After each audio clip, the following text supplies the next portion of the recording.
Alright, I'm working to get the head off. I went and got the top radiator hose off. This O-ring is notorious for leaking also. This bolts to the back of the head, and that goes like that. Kind of a pain to get to on a 2000 and up because of the EGR valve, but on a car like mine I can change this O-ring and this O-ring in 15 minutes. It's you know, pretty easy to get to on mine. And then there's two O-rings that go in here. There'll either be a temperature sensor or a plug. Heater hose goes in the bottom. Heater hose ones will leak too because it's a neglected item, but we're just going to keep picking away at it. Alright, we've removed the aluminum heat shield here. The intake manifold is loose and off. We're going to take all the exhaust manifold bolts out. We're going to pull the exhaust manifold and leave the turbo and everything still hooked up. It takes a special wrench to get to the bottom turbo bolt, and I actually have made a wrench to do that. And then we're just going to take the 10 head bolts out and lift this head up, see what it looks like. But we're plugging away with that one part at a time. I'm going to take this oil line off you see right here. It goes around to the back, goes to the oil pump housing or the oil filter housing, and then it pressurizes. This is actually a water cooled and an oil cooled turbo, so it has oil and water going through it. Alright, I got all the exhaust bolts out. These are the nuts that hold the exhaust manifold on. Make sure you collect up all of the thick washers that I just dropped. There's a couple you might not be able to get to. Just, you know, be aware that when you pull the manifold back, they're going to fall. Probably the most notorious place they'll fall, right alongside the motor mount, there's a frame that's a square. They all land down in there, so you have to go down there with a magnet and get them. But it's not too hard. Alright, I went ahead and busted them loose, and then I just used my drill to finish them off. Don't use an impact because, you know, these things build up with grease and you cannot get to the, you can't bury the socket down far enough. And then if you do that, you'll strip it. I've actually stripped them before. But the tops of the nuts, that ain't fun. Trust me. And there's two different types of sockets they use on these things. I'll show you here in a second. Some of them are like the Torx. I'm not sure where my long one is, but I have a long one. Some of them will look like that. Some of them will look like that. It just depends on the motor. But we got those out.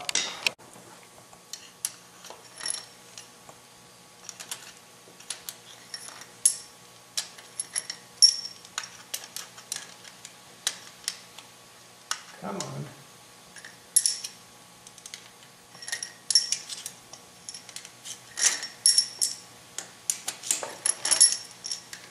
These head bolts are junk now. Once they've been torqued down and stretched, they're worthless. Make sure I got them all. That's what they look like. Call them TTY bolts. Alright, there's no camshafts in this thing, so there's nothing to hold the valves open. Except, remember what I told you. These things are literally pounded in the vertical position where the piston will come up and hit them and bend them in the vertical position. Okay?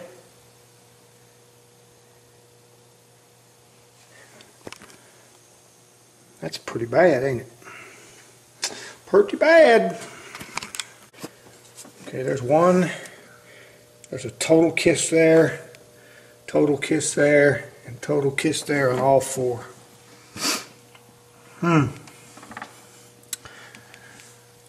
Yep. Somebody's had the motor out because there's a bolt missing right there. Bolt missing there. I don't know how many other bolts are missing.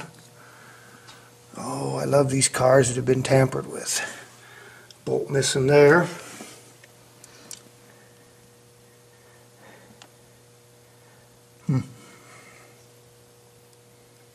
Yep, it's had too many people working on it. That's the problem. Too many people. Now we can take it and close it up, push it outside for right now. Gonna need a dipstick funnel too. These are notorious for breaking. I don't know if I have one for a Beetle. This is actually one like a Beetle. I don't know if I have one for a Beetle or not. I'll have to look. I know I have one for another Passat, but I mean these are just so brittle. I just even when you get another motor, it'll break. They don't take the heat at all.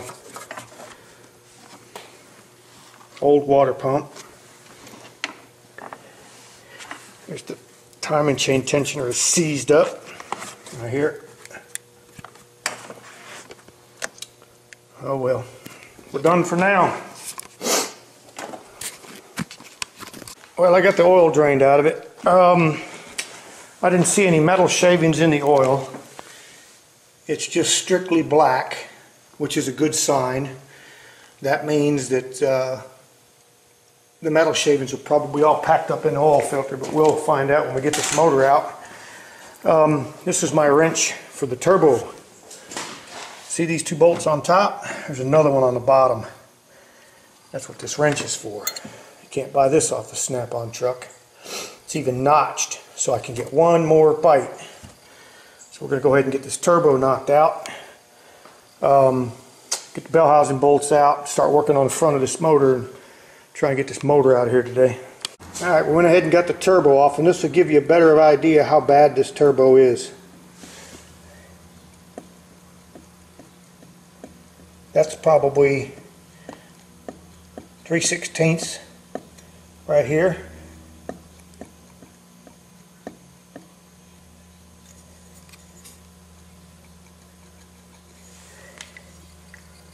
See if I can.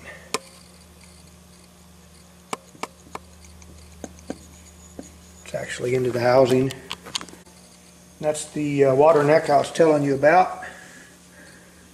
I've got several of these, but none of them are any good. They're $4.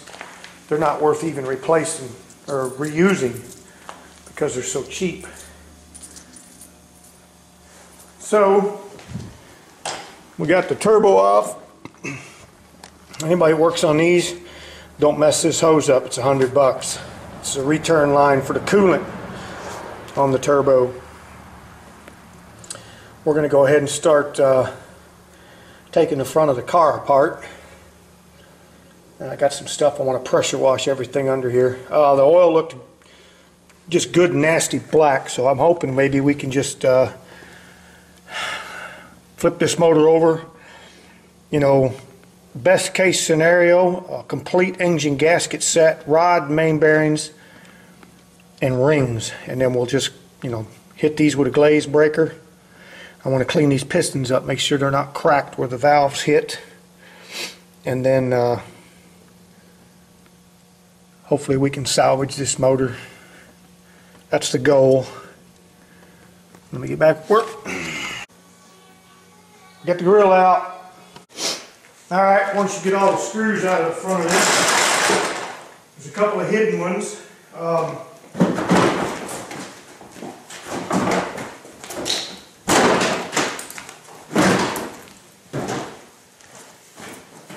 The marker light on both sides. Look at this.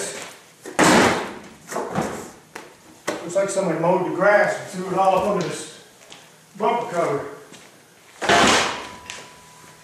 We're getting closer. This is something I wanted to show you before I went too far.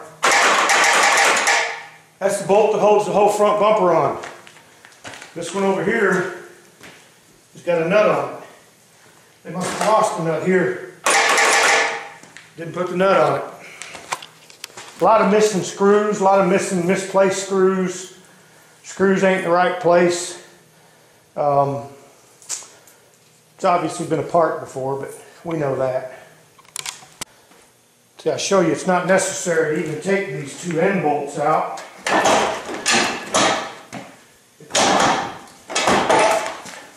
This thing will come out one whole assembly. Somebody didn't know that. So now I have to hunt down a nut. We're down to 8 or 10 bolts and a lower radiator hose, and this whole front is going to come off. And then we'll be able to get it back down on the ground, get it outside. I'll push it outside and get this shop cleaned up. I mean, it's a disaster in here. There's no clamps on the radiator hoses. This is all that hose the radiator hose on. You pop this off, and if the hose isn't stuck, it will generally pop off pretty easy. Sometimes you just got to get in there with a pry bar and they'll pop right off. There it is, sports fans. There's the whole front end of the car. That took an hour. Maybe I shouldn't say that. He won't want to pay me as much. Clutch fan's okay. Got a slight drag on it.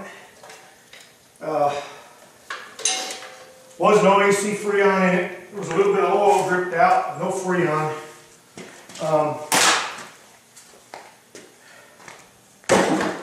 That's your intercooler, by the way, that thing on the right.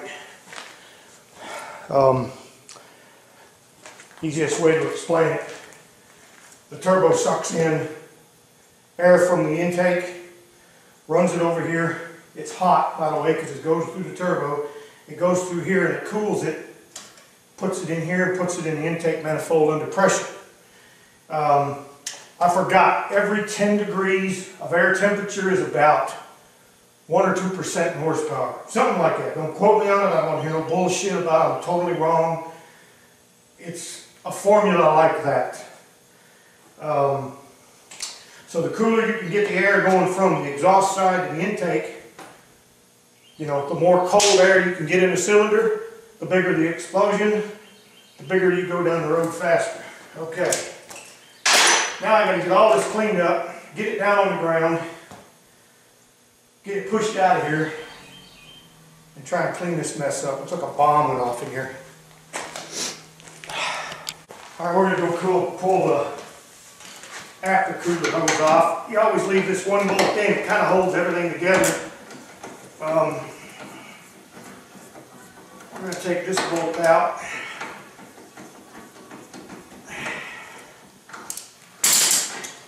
And that's the whole aftercooler. Open this up. Okay, there we go.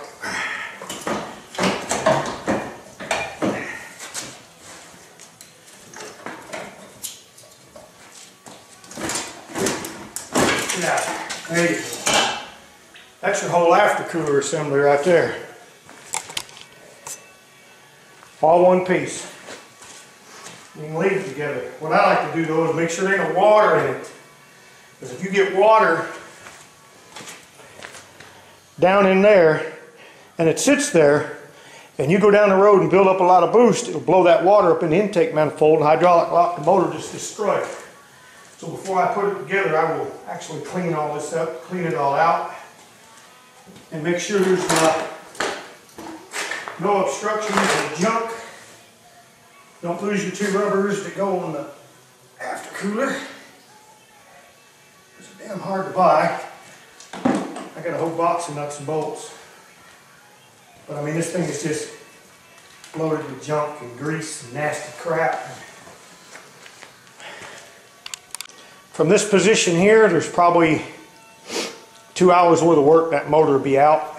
Got to take the AC compressor off and just let it hang. I'll pull the fan hub off. There's 7 bell housing bolts. There's 2 motor mounts. They're actually hidden under here. You just bend that up. It's just a piece of aluminum. The heat shield You bend that up and they're 13 millimeter. And you bust those loose and that thing come right out.